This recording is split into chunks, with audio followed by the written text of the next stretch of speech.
বন্ধুরা কেমন আছেন? নিশ্চয়ই ভালো আছেন আর সবসময় ভালো থাকেন এই শুভ কামনাই করি। আমি আমার মহানায়ক সালমান শাহর ভক্তরা চলে আসলাম মর্দনা উপজেলা মর্দনা ব্রিজ। যে ব্রিজটা আমি ফেসবুকে দেখি অনেকদিন ধরে দেখতেছি, আজকে আমি প্রথম আসলাম। এই ব্রিজে অনেক সুন্দর করছে, লাইটিং টাইটিং করছে। জানি না রাত্রে লাইটগুলো জ্বলে কিনা, এটা জানি না। তো রাত্রে আসলে রাত্রে এদিকে থাকলে বুঝতে পারো লাইটগুলো জ্বলে কিনা।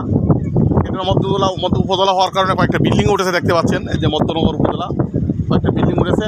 ওইদিকে আবার ইন্ডিয়া দেখা যায়, যে পাহাড়, এদিকে প্রায় 20 কিলোমিটার দূরে পাহাড়। এই যে এখান থেকে 20 কিলোমিটার ওইদিকে গেলে আবার পাহাড়, 20 থেকে হয়তো 25 কিলোমিটার হবে, আর বেশি দূরে হবে না। তো দেখতে পাচ্ছেন পাহাড় কাছে, খুব কাছে আবার নদী দেখতে পাচ্ছেন। এই ব্রিজটা হওয়াতে মতো উন্নত হয়ে গেছে, অনেক উন্নত হয়ে গেছে। মানুষ বাতাসটা যে লাগতেছে, এই যে বাতাসটা খাচ্ছি, বাতাসটা গায়ে লাগতেছে, মানে এটা কোটি টাকার উপরে মূল্য বাতাস। এটা কক্সবাজার গেলে এই বাতাসটা কক্সবাজার গেলে পাবেন, এখানে আসতে পারবেন। আমাদের মিনি কক্সবাজার বলে আমাদের সুনামগঞ্জ থেকে। শুধু একসময় কালিদাস সাগর ছিল, এটাও সাগর ছিল।